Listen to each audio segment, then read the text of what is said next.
Oke, udah paham. Materi selanjutnya adalah inspeksi K3, inspeksi keselamatan.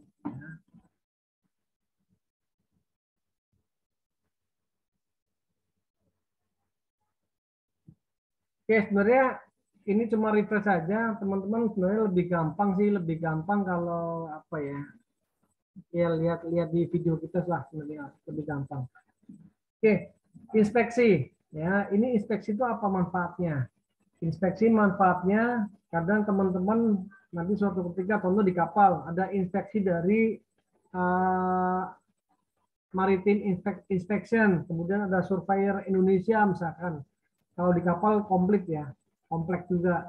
Nanti ada BKI, Biro Klasifikasi Indonesia. Jadi banyak yang akan ngecek-ngecek lambung kapal, kemudian alat-alat kapal, dan lain-lain. Kemudian di tempat lain juga akan ada namanya inspeksi-inspeksi juga, termasuk inspeksi peralatan K3, misalkan ada boiler, alat pemadam kebakaran, kemudian ada inspeksi terkait peralatan pesawat angkut-angkut. Apa sih pesawat angkut-angkut itu? Ada alat forklift, ada lift, ada kren, ada ekskavator, dan lain-lain. Ya. Itu contohnya. Terus kemudian ada inspeksi apa lagi? Ada inspeksi NDT. Biasanya kalau tempat-tempat tangki-tangki ada inspeksi NDT. Kemudian ada inspeksi alat-alat penyelaman dan lain-lain. Tujuannya apa diadakan inspeksi ini? Tujuannya tidak lain adalah untuk mencegah terjadinya kecelakaan dan penyakit akibat kerja. Jangan lupa bahwa alat yang kita pakai, alat kerja yang kita pakai, peralatan, mesin, dan lain-lain itu juga punya kontribusi yang besar pada kesehatan kita semua. Contoh nih, alat panas pada bejana tekan ataupun boiler. Boiler punya panas. Kalau lama-lama kita terpapar panas, tubuh kita juga tidak akan stabil karena tubuh kita juga normal itu di angka 35 sampai 36. Ya, itu panas normal tubuh kita. Tapi manakala kita kena paparan panas terus, maka tubuh kita juga akan mengalami kelelahan dan lain-lain. Ya, itu salah satu contohnya. Kemudian mencegah terjadinya tindakan yang tidak aman. Nah ini banyak juga ceroboh ya. Jadi kecelakaan kerja itu dan penyakit akibat kerja itu kebanyakan berawal juga dari kecerobohan para pekerja. Kemudian manfaatnya juga memeriksa kelancaran proses produksi. Alatnya kita cek terus. Kemudian ada alat namanya, alat juga diproduksi, biasanya ada namanya rantai konveyor, ada alat putar, apa agitator, kemudian ada alat giling, kemudian ada alat keras dan lain-lain. Itu juga perlu diadakan inspeksi. Mobil-mobilnya, mobil alat berat dan lain-lain diinspeksi. Agar kelancaran proses produksi selalu terjamin dan terjaga efektif dan efisien. Kemudian meningkatkan produktivitas kerja. Nah, dengan adanya inspeksi ini, maka semua produktivitas pasti akan paling tidak diharapkan meningkat, tapi minimalnya adalah stabil.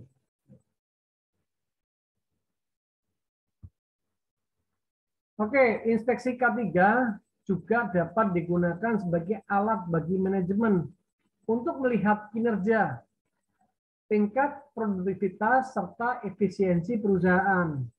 Nah, jadi inspeksi ini akan untuk sebagai acuan, kira-kira produktif nggak alat yang digunakan.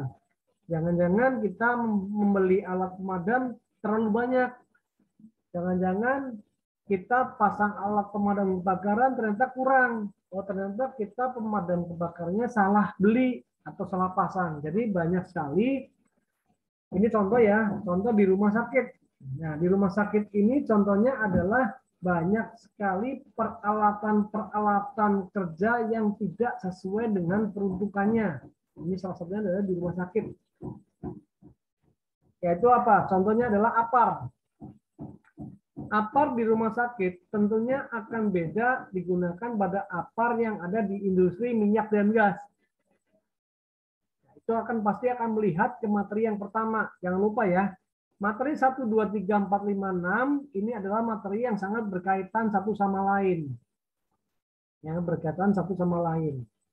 Jadi inspeksi itu juga untuk menilai potensi bahaya dan risiko. Kalau sudah dilakukan inspeksi maka potensi bahaya dan risiko bisa diminimalisir. Syukur-syukur bisa dihilangkan. Kemudian hasil dari indikator ini, hasil dari inspeksi ini dapat dijadikan indikator keberhasilan di bidang K3 suatu perusahaan. Ya, seperti saya katakan tadi bahwa misalkan ternyata perusahaan ini Pak, ini setelah diinspeksi ternyata kita beli aparnya terlalu banyak Pak, terlalu banyak dan salah. Harusnya yang kita beli itu adalah alat pemadam berjenis powder, tapi kita belinya CO. Terus kemudian, oh iya Pak, setelah kita bikin inspeksi ini, ternyata ditemukan bahwa boiler nomor 1, boiler nomor 2, alat bencana tekan ini, nomor sekian, ternyata terjadi penumpukan kerak. Akibat apa? Misalkan akibat air yang digunakan bukan pakai air water ataupun pakai demin water, tapi pakai air sumur. Di mana air sumur itu kandungan mineralnya terlalu tinggi. Makanya terjadi penumpukan kerak pada mesin boiler. Nah, itu adanya karena kita menggunakan inspeksi, maka semua produksi bisa ditingkatkan. Nah, pelaksanaan inspeksi K3 ini siapa saja yang melaksanakan? Yaitu salah satunya adalah inspeksi internal. Siapa yang ditunjuk? Ya, biasanya yang ditunjuk ini biasanya adalah tim QC, kemudian manajer, dan juga adalah orang K3. Jadi ingat, jadi orang K3 itu lebih banyak ilmunya dipakai sebagai konsultan, bukan sebagai mandor. Jadi memang banyak sekali yang menggunakan konsultan ini sebagai mandor. Kegiatan inspeksi yang ini dilaksanakan oleh petugas di lingkungan perusahaan seperti pengawas K3, ya, pengawas tempat dan sebagainya. Tapi lebih banyak kalau namanya internal itu adalah dari internal perusahaan itu sendiri. Kemudian inspeksi eksternal, ya.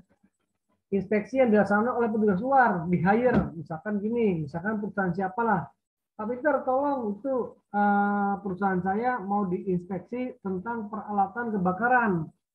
Sudah standar belum? Sudah sesuai dengan peruntukannya di pabrik kami apa belum? Nah, maka saya datang dengan dibayar per hari, per day, dan lain-lain untuk melaksanakan pemeriksaan peralatan. Tapi sebelumnya teman-teman harus paham bedanya inspektor dengan auditor itu beda ya. Jadi kalau inspeksi itu lebih kepada alatnya, lebih kepada alat produksi maupun alat-alat proteksi. Ya. Kalau inspeksi ke alat produksi maupun alat proteksi. Tapi kalau auditor lebih ke arah sistem. Apa sistem itu? Contohnya kebijakan, kemudian sistem pembuatan program kerja, kemudian ke sistem operasional ataupun SOP, dan lain-lain. Jadi kalau sistem lebih kepada tulisan, kalau auditor itu lebih ke arah tulisan. Tapi kalau inspektor kepada alatnya. Oke ya. Nah, kemudian ini salah satunya contoh oleh inspektor migas. Misalkan saya sebagai inspektor yang menginspeksi alat-alat migas, kemudian asuransi, dan pemerintah. Jadi kalau inspeksi eksternal itu adalah dari luar, hire. Lumayan nih gajinya, per day 2 juta. Ya, per day 2 juta. Katakanlah inspeksi per 3 hari aja udah 2 juta kali 3, 6 juta. Sudah kalau 1 kali gaji kalau kita kerja selama sebulan. Nah, kemudian jenis inspeksi. Jenis inspeksi ada inspeksi rutin, rutin yang dilakukan. Contoh nih, mungkin di tempat-tempat biasanya di tempat-tempat rig drilling, ya pengalaman saya juga banyak di drilling, itu kita banyak mengadakan inspeksi-inspeksi rutin. Inspeksi rutin itu apa saja contohnya? Termasuk peralatan yang akan dipakai. Yuk inspeksi dulu sebelum dilakukan drilling. Yuk inspeksi dulu sebelum dilakukan inject. Ya, water dan lain-lain. Kemudian ada inspeksi berkala. Nah, inspeksi berkala ini dilakukan berkala. Contohnya diadakan inspeksi helm, diadakan inspeksi mobil, diadakan inspeksi alat berat. Nah, ini berkala. Ya, terus kemudian ini masih internal ya. Kemudian nanti inspeksi khusus, ada inspeksi khusus biasanya dilakukan oleh inspektur dari eksternal.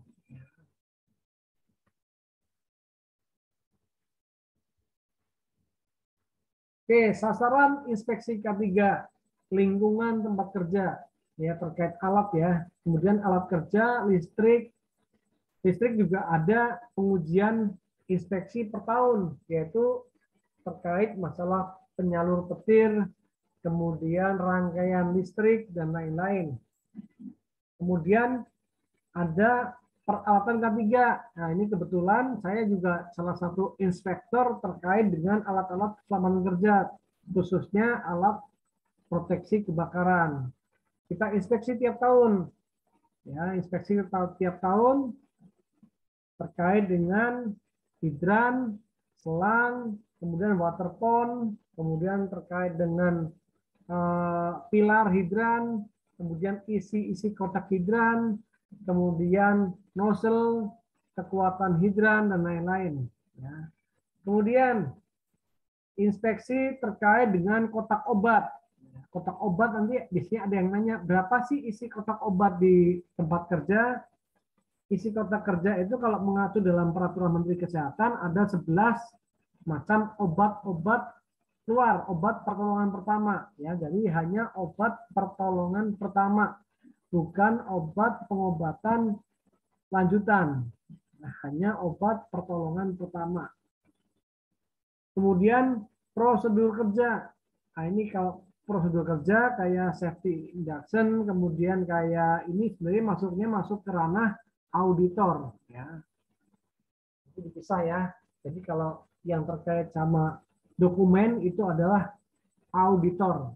Tapi kalau terkait dengan alat adalah inspektor. Oke, pelaksanaan inspeksi K3. Inspeksi ini dilakukan secara langsung ya dengan cara sebenarnya ini inspeksi ini kepada alat ya. Kepada alat.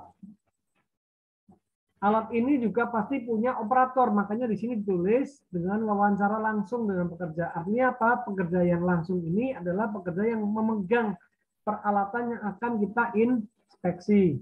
Contoh alat kebakaran. Ayo Pak, sini Pak. Datang dulu Pak, saya pengen nanya masalah hidran ini. Hidran ini buatan mana Pak? Tahun berapa pemasangannya? Kemudian bahan bakarnya dari mana? Dari listrik? Dari bensin? Atau dari mana? Kemudian hidran ini sistemnya seperti apa? Dan lain-lain. Jadi ini adalah pelaksanaan inspeksi secara langsung sambil mencatat inspeksi pada peralatan. Kemudian yang tidak langsung dapat dilakukan dengan cara membuat checklist. Jadi checklist kita buat, Mas Supir. Nah, contoh supir alat berat. Ini saya kasih data ya, data untuk checklist silakan diisi ya. Nah, kemudian Mas operator boiler, sini Mas, saya kasih ini Mas checklist. Coba silakan nanti dicek ya boilernya. Ya. Jadi bisa menggunakan sistem langsung maupun tidak langsung. Kemudian petugas inspeksi K3 mempunyai pengetahuan terhadap permasalahan yang akan diperiksa. Contoh gini, pada prinsipnya beberapa perusahaan pasti punya alat-alat yang akan diinspeksi dan orang yang akan menginspeksi paling tidak tahu alatnya itu apa, kemudian tahu spesifikasi alatnya, kemudian tahu cara pengoperasian dan lain-lain. Jadi tidak mungkin saya seorang inspektor penanggulangan kebakaran, saya termasuk inspektor alat kebakaran, akan disuruh inspeksi alat pesawat angkat angkut forklift. Saya nggak tahu, justru nggak tahu ya. Jadi nggak tahu spesifikasi alat forklift seperti apa. Jadi harus sesuai dengan kapasitasnya. Kemudian mengetahui pengetahuan K3. Kenapa? Karena tiap-tiap alat punya potensi bahaya masing-masing beda. Ya. Alat boiler tentunya ketiganya akan beda dengan alat angkat-angkut. Alat angkat-angkut tentunya akan beda dengan peralatan untuk ketinggian. Alat ketinggian, pekerjaan ketinggian juga akan beda potensi bahaya dan risikonya dengan orang yang bekerja di sludge ataupun di pengolahan IPA dan IPLC ataupun limbah B3. Ya, berbeda. Kemudian memiliki integritas yang tinggi. Kenapa? Kadang tiap-tiap inspektor ada yang memang sukanya udahlah tangan aja Pak tangan aja Pak, nanti saya kasih amplop. Nah, kadang perusahaan ada yang seperti itu. Nah, kalau kita mempunyai integritas yang tinggi, artinya apa? Artinya kita tidak mau disuap, ya, tidak mau disuap. Biarlah seperti itu. Mau nggak mau ya saya tulis, jelek ya jelek, bagus ya bagus. Saya tidak mau menulis bahwa ini yang jelek saya tulis bagus. Kemudian mengetahui prosedur inspeksi. Oke, baik. Jadi materi inspeksi kali ini sudah selesai. Oke.